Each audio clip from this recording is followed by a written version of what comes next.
Hello everyone, welcome to Nirja education. મારો topic છે symmetry. તમે બે પાર્ટ જોઈ ચૂક્યા છો. હવે આપણે આગળ વાત કરી રહ્યા છીએ.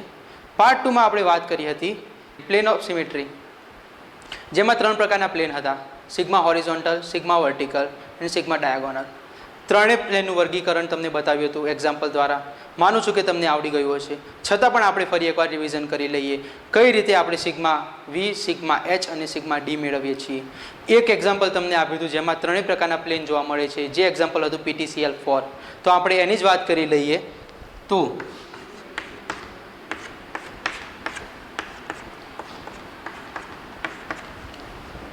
PTCL4 એક પ્લેનર મોલિક્યુલ છે, એક પ્લેનમાં જ રહેલું છે. એક તલ PTCL4 આમાં જ રહેલો છે, ના કે નીચે કોઈ એટમ છે, ના કે ઉપર. અહીંયા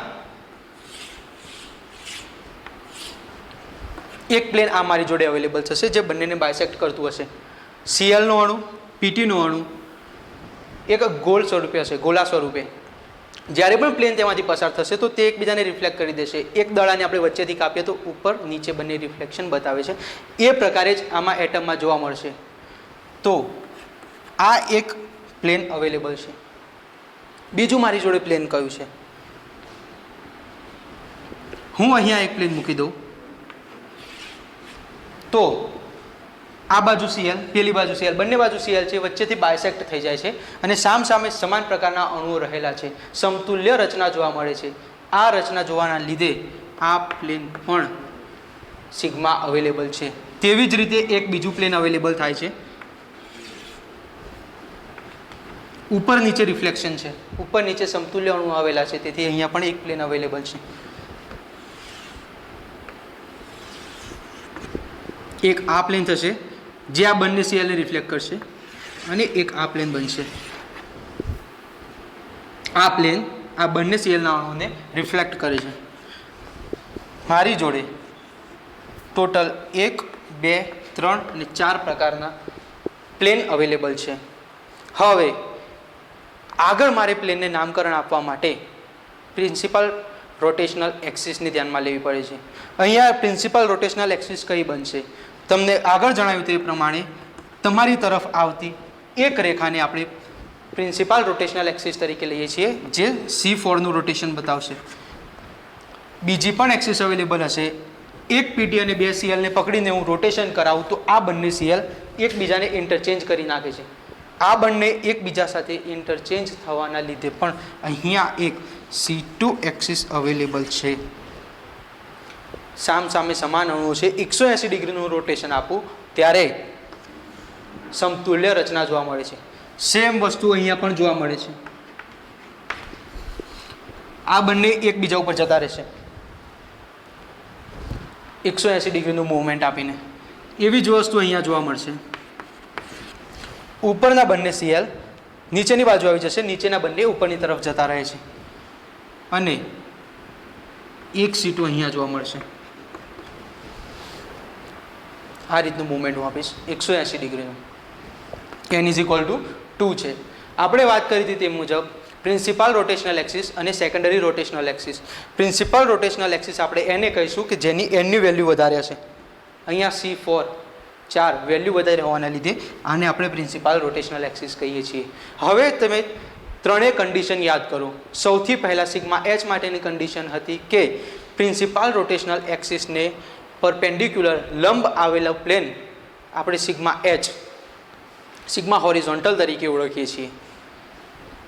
મારી જોડે C4 પ્રિન્સિપલ રોટેશનલ એક્સિસ છે અને 5 એટમમાંથી પસાર થતું એક પ્લેન છે જે પરપેન્ડિક્યુલર રહેલું છે, લંબ રહેલું છે, તેથી તેને આપણે સિગ્મા એચ કહીશું. સિગ્મા વી અને સિગ્મા ડી એના ક્લાસિફિકેશન માટે આપણે વાત કરી હતી તે મુજબ સિગ્મા વી તેને કહીશું કે જે Cn માંથી પસાર થતી હોય, Cn ને સમાંતર હોય અને એટમના 2 ભાગ કરતી હોય, એવા પ્લેનને આપણે સિગ્મા વી કહીશું. પરંતુ સિગ્મા ડી માટે કન્ડિશન હતી આપણી જોડે. સિગ્મા ડીની કન્ડિશન એ હતી કે Cn માંથી તો પસાર થવું જ જોઈએ, પરંતુ 2 C2 ને દુભાગતો હોવું જોઈએ. માટે જ્યારે પણ આપણે સિગ્મા ડી ઇન્ડિકેટ કરીએ ત્યારે સૌથી પહેલી કન્ડિશન જોવાની રહેશે તે 2 C2 અવેલેબલ છે કે નહીં. જો 2 C2 અવેલેબલ હશે તો જ આગળ જોવાનું રહેશે કે કોઈ એવું પ્લેન જે બંને C2 ને વચ્ચેથી દુભાગતું હોય અને પસાર થતું હોય એ પણ સી એનને સમાંતર રહીને, તો તે પ્લેન સિગ્મા ડી તરીકે ઓળખાશે. અહીંયા C4 ને પરપેન્ડિક્યુલર સિગ્મા એચ આપણને મળી ગયું. હવે વાત કરું હું સિગ્મા વી. એક સમાંતર પ્લેન છે એને હું સિગ્મા વી નામ આપી દઉં છું. આ પ્લેન થઈ ગયું મારી જોડે સિગ્મા વી. હવે બીજું એક સમાંતર પ્લેન પણ છે મારી જોડે જેને હું સિગ્મા વી નામ આપું. તો બચલા આ બંને પ્લેન છે તે એક C4 આવી રહી છે, તેને સમાંતર તો છે જ, અને સિગ્મા વીને બે સિગ્મા વીને દુભાગે છે, તેથી તેને સિગ્મા ડી તરીકે ઓળખીશું આપણે. સેમ વસ્તુ અહીંયા થશે. આ સિગ્મા ડી છે. સેમ વસ્તુ આના માટે. આ સિગ્મા વી છે, આ સિગ્મા વી છે, બંનેને બે C2ને દુભાગે છે, તેથી આને સિગ્મા ડી તરીકે ઓળખીશું. માનું છું મિત્રો તમને સિગ્મા વી, સિગ્મા એચ અને સિગ્મા ડીનો ખ્યાલ આવી ગયો હશે. હવે આપણે આગળ વધી રહ્યા છીએ. આપણો આગળનો ટોપિક છે સેન્ટર ઓફ સિમેટ્રી. આપણે નેક્સ્ટ ટોપિક ઉપર મૂવ કરી રહ્યા છીએ. થર્ડ છે સેન્ટર ઓફ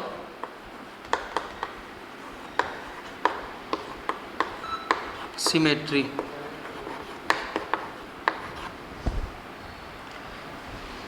અથવા તો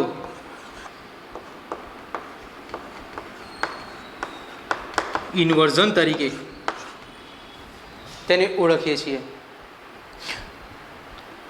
આ સિમેટ્રી એલિમેન્ટમાં આપણે ઓપરેશન ઇન્વર્ઝનનું કરવાનું છે. ઇન્વર્ઝન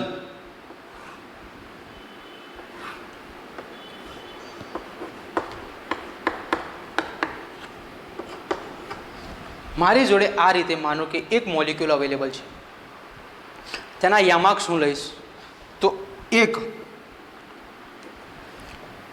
કાલ્પનિક રેખા એવી મને મળશે જ્યાંથી હું 180 ડિગ્રીનું રોટેશન કરાવું તો આ વસ્તુ ત્યાં જઈને ફિટ થઈ જશે 180 ડિગ્રીએ, અને આ બંને ઉપર આવી જશે. આ એક કાલ્પનિક રેખા છે મારી જોડે. અહીંયાથી જ આ જ વચ્ચે એક એવું સેન્ટર પણ અવેલેબલ છે જ્યાં હું યામાર્ક્સોનું અદલ બદલ કરીશ. મતલબ કે કાર્ટેશિયન યામાર્ક્સ પદ્ધતિ મુજબ એક્સ વાય ઝેડ મારી જોડે હોય અને જો હું ઇન્વર્ઝનની પ્રક્રિયા કરીશ તો તે -y -x અને -z મળશે. આ રીતે યામાર્ક્સ પદ્ધતિ મુજબ એક્સ વાય અને ઝેડ મારી જોડે હશે. એના ઉપર હું ઇન્વર્ઝનની પ્રક્રિયા કરીશ તો વાય યામાર્ક્સ -y મળશે, એક્સ -x જશે અને ઝેડ એ -z તરીકે જશે. મતલબ કે 3Dમાં અહીંયા ક્યાંક એક મારી જોડે એટમ અવેલેબલ હોય તો અહીંયા પણ સમાન એટમ અવેલેબલ હશે. એક એવું બિંદુ, એક એવું સેન્ટર કે જ્યાંથી બંને તરફ સમાન અંતરે સમાન પરમાણુ મારી જોડે અવેલેબલ હોય તો ત્યાં સેન્ટર ઓફ ઇન્વર્ઝન અવેલેબલ બનશે. ફરી એકવાર રિપીટ કરું, એવું એક સેન્ટર, એક સ્ટ્રક્ચરનું સેન્ટર હશે, ત્યાંથી એક કાલ્પનિક રેખા પસાર થશે. એ કાલ્પનિક રેખાથી સમાન અંતરે સમાન અણુઓ આવેલા હશે તો તે સેન્ટર ઓફ ઇન્વર્ઝનમાં જશે. માનો કે અહીંયા મારી જોડે એક રેખા છે, ત્યાંથી કંઈક અંતરે બી અવેલેબલ છે મારી જોડે, તેની વિરુદ્ધ બાજુએ મારી જોડે ફરી બી અવેલેબલ છે. આ કારણથી હું તેના ઉપર ઇન્વર્ઝનની પ્રક્રિયા કરી શકું છું. આને B1 કહું, આને B2 કહું, આને A1 કહું, આને A2 કહું. તો ઇન્વર્ઝનની પ્રક્રિયાથી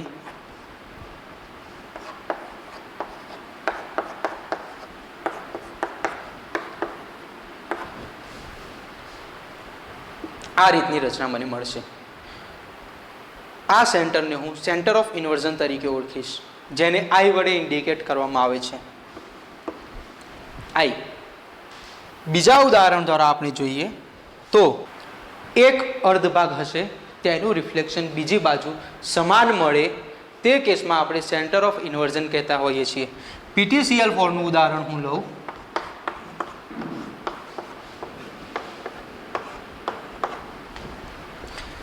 વન 2 3 4 સેન્ટર ઓફ ઇન્વર્ઝન અહીંયા અવેલેબલ છે કે નહીં તે મારે શોધવું છે.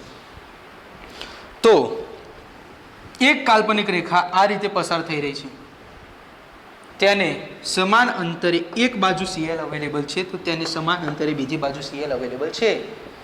આ બાજુ એક CL અવેલેબલ છે, બીજી બાજુ પણ CL અવેલેબલ છે. તેથી હું તેને ઇન્ટરચેન્જ કરી શકું છું અને ત્યાં એ પોઈન્ટને સેન્ટર ઓફ ઇન્વર્ઝન તરીકે ઓળખવામાં આવે છે. હું આના ઉપર આઈની પ્રક્રિયા કરું તો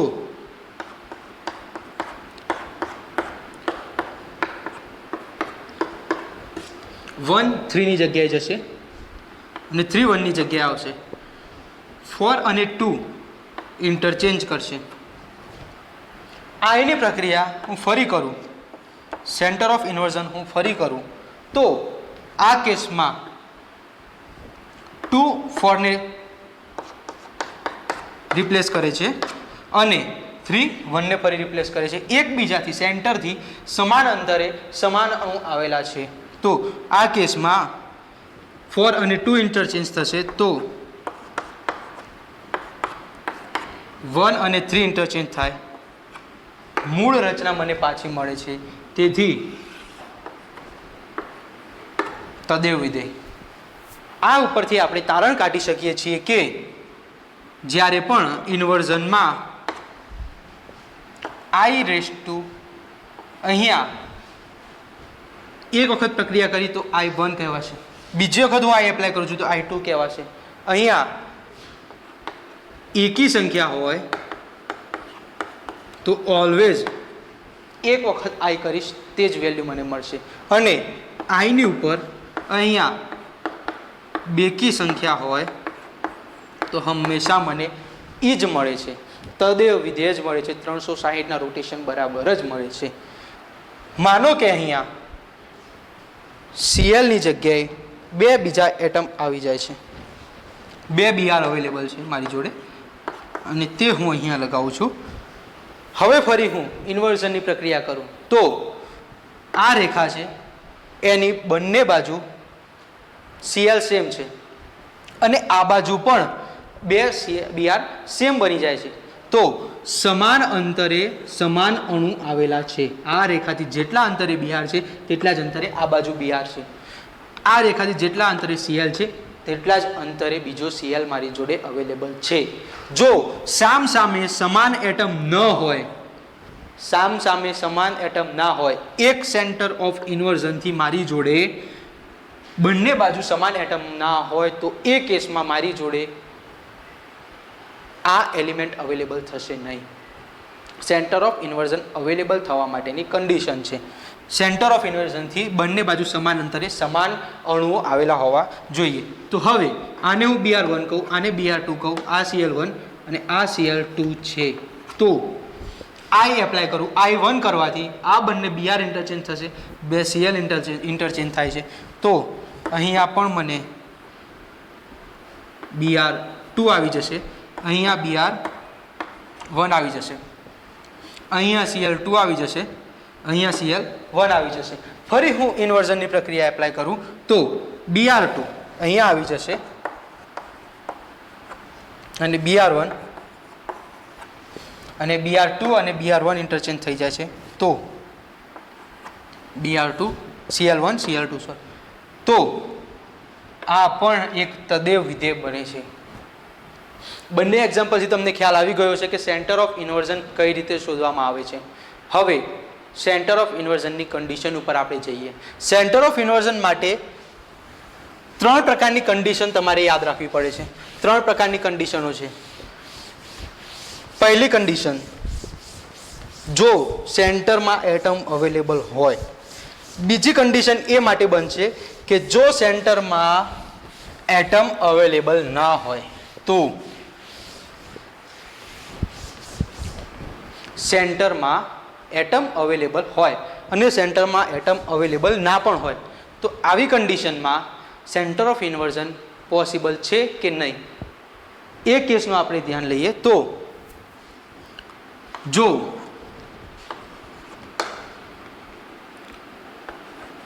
વચ્ચે એક એટમ આવેલો હોય તો બંને બાજુ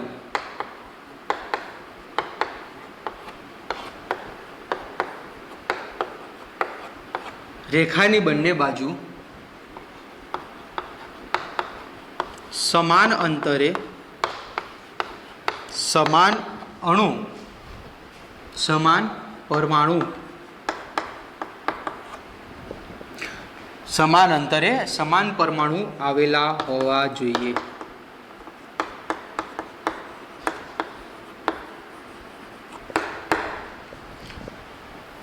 સમાન અંતરે સમાન પરમાણુ આવેલા હોવા જોઈએ પણ જોડમાં. આ મેઇન છે. આપણે PTCl4નું એક્ઝામ્પલ જોયું હતું.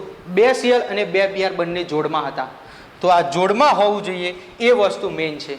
જો વચ્ચે એક સેન્ટર એટમ અવેલેબલ હોય, PT આપણી જોડે અવેલેબલ હતો, એની માટેના આપણી જોડે અમુક એક્ઝામ્પલ છે. સમતલ્ય ચોરસ PTCl4 AB4 ટાઈપનું અણુ છે. બીજું મારી જોડે અષ્ટફલકીય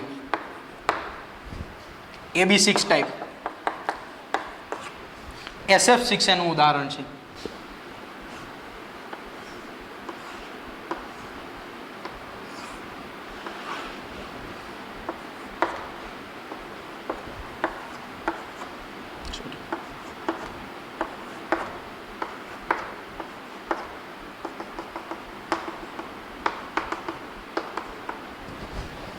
SF6 અહીંયા એક રેખા પસાર થઈ રહી છે C4. હવે સેન્ટર ઓફ ઇન્વર્ઝન મારે વિચારવું હોય તો આ સેન્ટરથી સમાન અંતરે 2 અણુ આવેલા છે, સમાન અંતરે આ 2 અણુ આવેલા છે અને સમાન અંતરે બીજા 2 F આવેલા છે. મતલબ કે એક સેન્ટરથી બધી બાજુ સમાન અણુઓ આવેલા છે, તેથી બધા જ સામ સામે 1 2 3 4 5 6 આ સેન્ટર ઓફ ઇન્વર્ઝનથી બધા જ એકબીજા સાથે ઇન્ટરચેન્જ થઈ જશે. યાદ રાખજો મિત્રો, આ બાજુ હોય તો સામેની બાજુ જ લેવાની છે. એક એક્સ અક્ષિસ ઉપર હોય તો બીજી -x ઉપર આવે તેનું ધ્યાન રાખવાનું છે. નહીં કે એક અહીંયા છે તો અહીંયા રિફ્લેક્ટ થઈ જશે, નહીં, સામેની બાજુ જ હોવી જોઈએ. આ પણ સામેની બાજુ બને છે અને આ પણ સામેની બાજુ બને છે. અહીંયા હું centre of inversion I apply કરું તો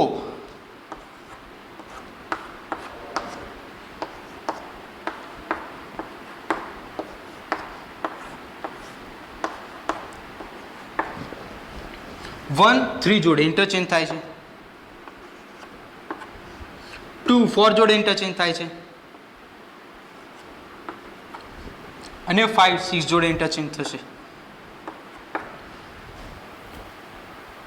આ રીતનું centre of inversion AB6 type અષ્ટફલકીય રચનામાં જોવા મળે છે.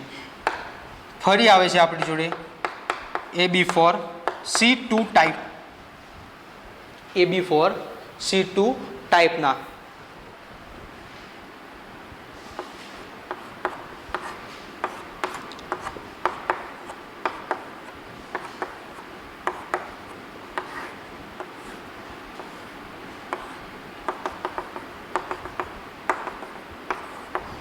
આ એક પ્લેનમાં છે, એ કારણથી આપણે અહીંયા ચોરસ બનાવીને બતાવીએ છીએ. આના ઉપર હું centre of inversion I apply કરું તો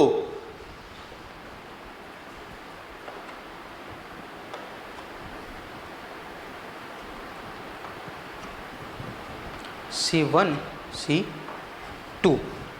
સેન્ટર ઓફ ઇન્વર્ઝન, વચ્ચે એક એટમ આવેલો છે. પહેલી ટાઈપ, વચ્ચે એક એટમ આવેલો હોય, સામ સામે જોડમાં સમાન અણુ આવેલા હોવા જોઈએ. સામ સામે જોડમાં સમાન અણુ આવેલા હોવા જોઈએ. તો આ એક્ઝામ્પલની જેમ જ C1 અને C2 ઇન્ટરચેન્જ થઈ જાય છે. આ બંને બી ઇન્ટરચેન્જ થશે અને આ બંને બી ઇન્ટરચેન્જ થશે, જે તમે જાતે પ્રેક્ટિસ કરીને પણ જોઈ શકો છો. બીજા એક્ઝામ્પલની આપણે વાત કરીએ. સેન્ટરમાં કોઈ એટમ આવેલું ન હોય તો સેન્ટર ઓફ ઇન્વર્ઝન કઈ રીતે મળે? તો એની કન્ડિશન છે કે જો વચ્ચે એટમ ન હોય તો રેખાની બંને બાજુ સમાન અંતરે સમાન અણુ, સમાન પરમાણુ બેકી સંખ્યામાં હોવા જોઈએ. મેઇન વાત છે મિત્રો, બેકી સંખ્યામાં હોવા જોઈએ. વચ્ચે એટમ ન હોય અને કોઈ એક પણ એટમ એકી આપણને મળી ગયો, સિંગલ એટમ પ્રેઝન્ટ હોય, ના કે જોડમાં, તો એ કેસમાં આપણને સેન્ટર ઓફ ઇન્વર્ઝન નહીં મળે. અહીંયા આના એક્ઝામ્પલ છે બેન્ઝીન,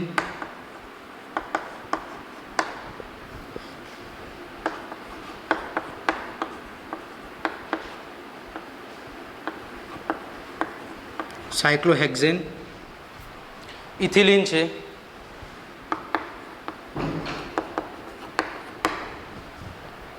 તો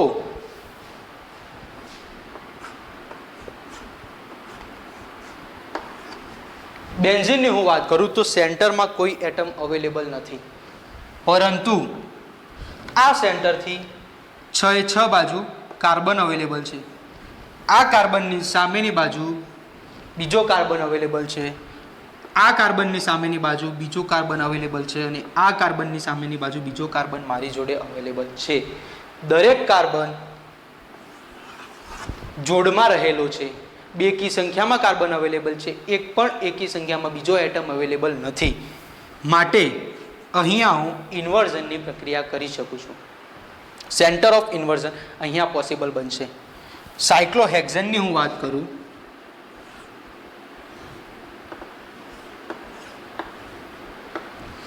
તો આની સામે નીચેની બાજુ આ અવેલેબલ છે, આની સામે નીચેની બાજુ આ અવેલેબલ છે, અને આ કાર્બનની સામેની બાજુ આ કાર્બન અવેલેબલ છે. તો વચ્ચે હું સેન્ટર ઓફ ઇન્વર્ઝન મૂકું તો સામેની બાજુ નીચે મને બીજો કાર્બન મળે છે. એક્સ અક્ષ ઉપર ધારું તો અહીંયા -x ઉપર અવેલેબલ છે. તેવી જ રીતે અહીંયા પણ એક ઉપર એટમ અવેલેબલ છે, તો સામેની બાજુ નીચે પણ એક એટમ છે. અહીંયા એક ઉપર એટમ છે, તો નીચેની બાજુ બીજો એક એટમ. દરેક એટમ જોડમાં છે, બેકી સંખ્યામાં કાર્બન અવેલેબલ છે. તેથી આ કેસમાં પણ મારી જોડે વચ્ચે એક સેન્ટર ઓફ ઇન્વર્ઝન મળે છે. બીજી વાત કરું હું ઇથિલિન.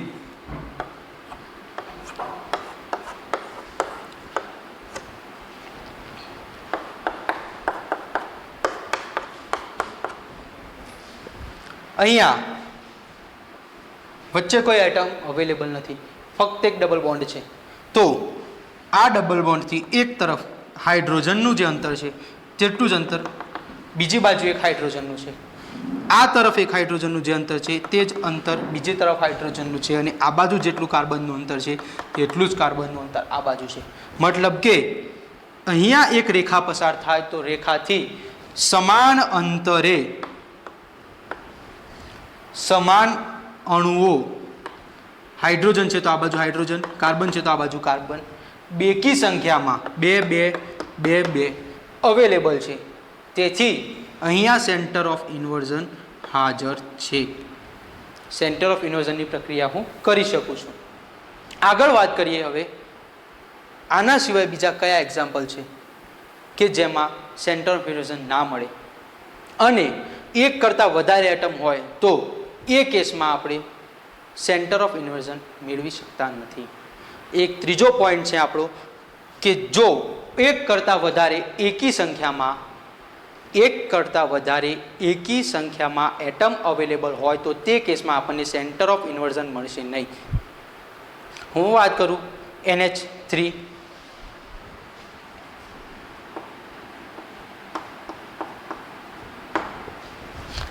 ના કેસમાં આપણી જોડે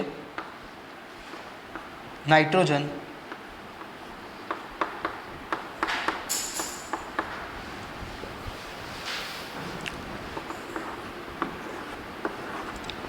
ત્રણ હાઇડ્રોજન એટમ છે મારી જોડે, એકી સંખ્યામાં હાઇડ્રોજન એટમ અવેલેબલ છે અને એક સિંગલ નાઇટ્રોજન છે મારી જોડે, તો આ કેસમાં હું સેન્ટર ઓફ ઇન્વર્ઝન મેળવી શકીશ નહીં. આ કેસમાં મને નહીં મળે. બીજું એક્ઝામ્પલ લઉં, SOCl2. અહીં એક S, એક O અને બે Cl, ત્રણ અલગ અલગ પ્રકારના એટમ હાજર છે. ચાર એટમ પૈકી ત્રણ એટમ અલગ અલગ પ્રકારના છે, તો એ કેસમાં મને સેન્ટર ઓફ ઇન્વર્ઝન મળી શકશે નહીં. સામ સામે સમાન અંતરે કોઈ એટમ આવેલા હોતા નથી. BCl3 ના કેસમાં પણ આવું થાય છે. હું અહીંયા સેન્ટર ઓફ ઇન્વર્ઝન વિચારું તો સામેની બાજુ કોઈ Cl અવેલેબલ નથી. આ Cl ની સામેની બાજુ કોઈ Cl નથી, આ Cl ની સામેની બાજુ કોઈ Cl નથી, મતલબ કે અહીંયા સેન્ટર ઓફ ઇન્વર્ઝન બનશે નહીં. તો મિત્રો હવે થોડાક એક્ઝામ્પલ આપણે જોઈએ કે જેમાં I અવેલેબલ જ ના હોય, એવા આકાર કે જેમાં I અવેલેબલ ન હોય. ત્રિકોણીય પિરામિડ, સૌથી પહેલા ત્રિકોણીય પિરામિડની વાત કરીએ. એનો બેઝ ત્રિકોણીય છે, નીચે એક ત્રિકોણ આવેલો છે. આ રીતે હું ત્રિકોણ બનાવું, એક સમતલ્ય ત્રિકોણ નીચે આવેલું છે અને ઉપર પિરામિડ બનેલો છે. આ કેસમાં મને સેન્ટર ઓફ ઇન્વર્ઝન મળતું નથી. ઉપરની બાજુ એક એટમ છે તો નીચેની બાજુ બીજો એટમ મારી જોડે અવેલેબલ નથી. સામ સામે સમાન અંતરે જોડમાં અથવા બેકી સંખ્યામાં કોઈ જ એટમ અવેલેબલ નથી, તો આ કેસમાં I અવેલેબલ થશે નહીં. સીસ બંધારણની હું વાત કરું, 1,2-ડાયક્લોરોઇથિલિન. સીસ, હું અહીંયા સેન્ટર ઓફ ઇન્વર્ઝન વિચારું તો Cl આ તરફ તો છે પણ સામેની બાજુ સમાન અંતરે Cl અવેલેબલ નથી. પહેલા મિત્રો કીધું હતું એ પ્રમાણે આ રીતે Cl ન ચાલે. જો આ તરફ હોય તો તેની બિલકુલ સામેની બાજુ બીજો એટમ અવેલેબલ હોવો જોઈએ. જો આ ટ્રાન્સ 1,2-ડાયક્લોરોઇથિલિન હોત તો એ કેસમાં I અવેલેબલ બનતો, પણ આ I બનશે નહીં. ઇક્લિપ્સ બંધારણ 3D માં આપણે જોઈએ તો ઇક્લિપ્સ બંધારણ આ રીતનું છે. આપણે સામેથી જોઈ રહ્યા હોઈએ છીએ, આની પાછળ ઢંકાઈ જાય છે, દરેક હાઇડ્રોજન એકબીજાની પાછળ ઢંકાઈ જાય છે, એક કાર્બન બીજા કાર્બન પાછળ ઢંકાઈ જાય છે. આ રીતે જોઈએ તો આપણને ખ્યાલ આવે છે. આ થયો ઇક્લિપ્સ બંધારણ. સ્ટેગર્ડ બંધારણમાં પાછળનું 60 ડિગ્રીનું મૂવમેન્ટ આવે છે, 60 ડિગ્રીનું તફાવત બે હાઇડ્રોજન વચ્ચે રહેલો હોય છે. આપણે અહીંયા વાત કરી રહ્યા છીએ ઇક્લિપ્સ બંધારણનું. તો જો અહીંયા હું સેન્ટર ઓફ ઇન્વર્ઝન વિચારું, આ બાજુ મારી જોડે એક ઉપર હાઇડ્રોજન અવેલેબલ છે, પરંતુ આ સેન્ટરથી જે અંતરે અહીંયા હાઇડ્રોજન છે તે જ અંતરે બીજો હાઇડ્રોજન અહીંયા મારી જોડે નથી. જે અંતરે અહીંયા હાઇડ્રોજન છે સેન્ટરથી તે જ અંતરે અહીંયા એક મારી જોડે હાઇડ્રોજન અવેલેબલ નથી. તેવો જ કેસ આમાં બને છે. જો મારી જોડે ઇક્લિપ્સની જગ્યાએ સ્ટેગર્ડ હોત તો આ કેસમાં મારી જોડે 3D માં વિચારું, આ બાજુ એક હાઇડ્રોજન અવેલેબલ છે તો સામેની બાજુ સેન્ટરથી જે અંતરે એક હાઇડ્રોજન છે બીજા અંતરે બીજો હાઇડ્રોજન છે. આની સામે બીજો હાઇડ્રોજન અહીંયા અવેલેબલ છે, આની સામે સેન્ટરથી સમાન અંતરે અહીંયા એક અવેલેબલ છે અને આની સામે સેન્ટરથી આ બાજુ એક હાઇડ્રોજન અવેલેબલ છે. તો જો આ સ્ટેગર્ડ ફોર્મ હોત તો અહીંયા I centre of inversion available છે, પરંતુ આપણે અહીંયા ઇક્લિપ્સની વાત કરી, સામેની બાજુ કોઈ હાઇડ્રોજન અવેલેબલ નથી. તેથી ઇક્લિપ્સમાં પણ આઈ હાજર હોતો નથી. ત્રિકોણીય બંધારણ, ત્રિકોણીય બાયપિરામિડલમાં પણ એવો જ કેસ બને છે. અહીંયા હું સેન્ટર વિચારું તો ઉપર નીચે તો મને હાઇડ્રોજન મળી જાય છે, પરંતુ અહીંયા જે અંતરે છે તે જ અંતરે સામેની બાજુ એક હાઇડ્રોજન નથી. અહીંયા જે અંતરે છે તે જ અંતરે અહીંયા પણ એક હાઇડ્રોજન નથી, અને જે અંતરે આ છે આ બાજુ પણ બહારની તરફ એક હાઇડ્રોજન મારી જોડે નથી. તેથી અહીંયા સેન્ટર ઓફ ઇન્વર્ઝન હાજર બનતું નથી. સમચતુષ્ફલકીયની વાત કરું, CH4નું ઉદાહરણ બધાને ખબર છે. CH4નું એક્ઝામ્પલ આપણે લઈએ તો એ કેસમાં ક્યુબિક ધારવામાં આવે છે. ક્યુબના 4 અલગ અલગ ખૂણામાં હાઇડ્રોજનના અણુ આવેલા હોય છે અને સેન્ટરમાં કાર્બન રહેલો હોય છે. એનું બંધારણ આ રીતનું છે.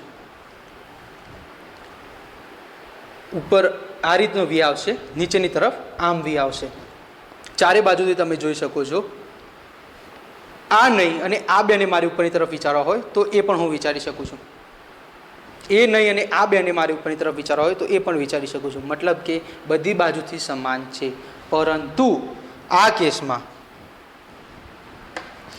સેન્ટર અહીંયા અવેલેબલ છે. ઉપરના આ ખૂણામાં ક્યુબના આગળના જમણી બાજુના ખૂણામાં એક હાઇડ્રોજન અવેલેબલ છે, તો પાછળની બાજુ નીચેનામાં અવેલેબલ નથી. અહીંયા આ હાઇડ્રોજન તો છે, પરંતુ સામેની બાજુ એક હાઇડ્રોજન આ રીતે અવેલેબલ નથી. અહીંયા છે, આ બાજુ આવી ગયેલો છે. તેથી અહીંયા પણ સેન્ટર ઓફ ઇન્વર્ઝન અવેલેબલ નથી. તો મિત્રો આ થોડાક એક્ઝામ્પલ હતા જે સ્ટ્રક્ચર્સમાં આપણને સેન્ટર ઓફ ઇન્વર્ઝન જોવા મળતું નથી. આગળ આપણે સેન્ટર ઓફ ઇન્વર્ઝનની વાત કરીએ તો હવે થોડા એક્ઝામ્પલ આપણે લઈ લઈએ. એસિટિલિન છે,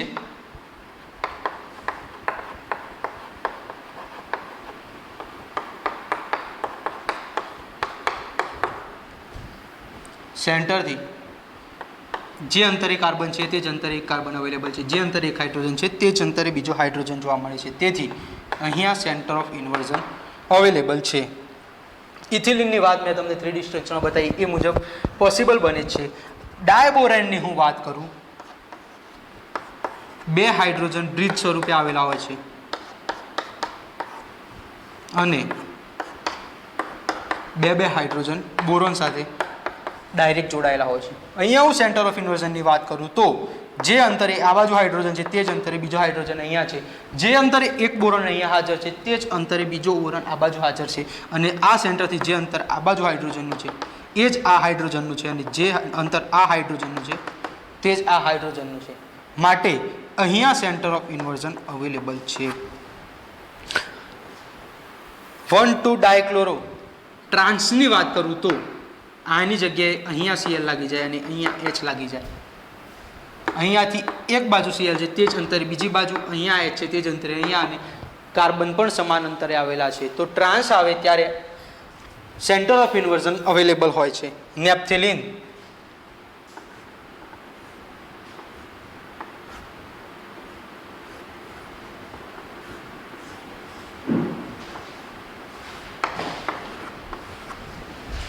સેન્ટર ઓફ ઇન્વર્ઝન હું અહીંયા વિચારું તો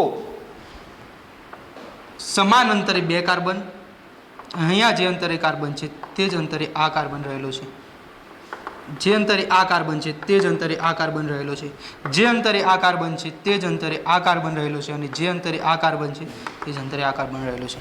મતલબ કે બધી બાજુ સમાન અંતરે મને જોડમાં એટમ મળી રહ્યા છે. તેથી અહીંયા સેન્ટર ઓફ ઇન્વર્ઝન અવેલેબલ છે. તો મિત્રો આ વાત થઈ સેન્ટર ઓફ ઇન્વર્ઝન. આજના પાર્ટમાં આપણે ફક્ત સેન્ટર ઓફ ઇન્વર્ઝનની વાત કરવાની હતી.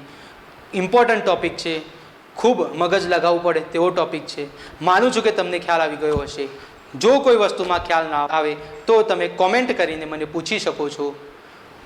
જેટલા ઉદાહરણ જોઈતા હતા એટલા ઉદાહરણ મેં કવર કરી દીધા છે. વિડીયો સારો લાગ્યો હોય તો નિર્જા એજ્યુકેશનને સબસ્ક્રાઈબ કરજો, વિડીયોને લાઇક કરજો, શેર કરજો. જય હિન્દ.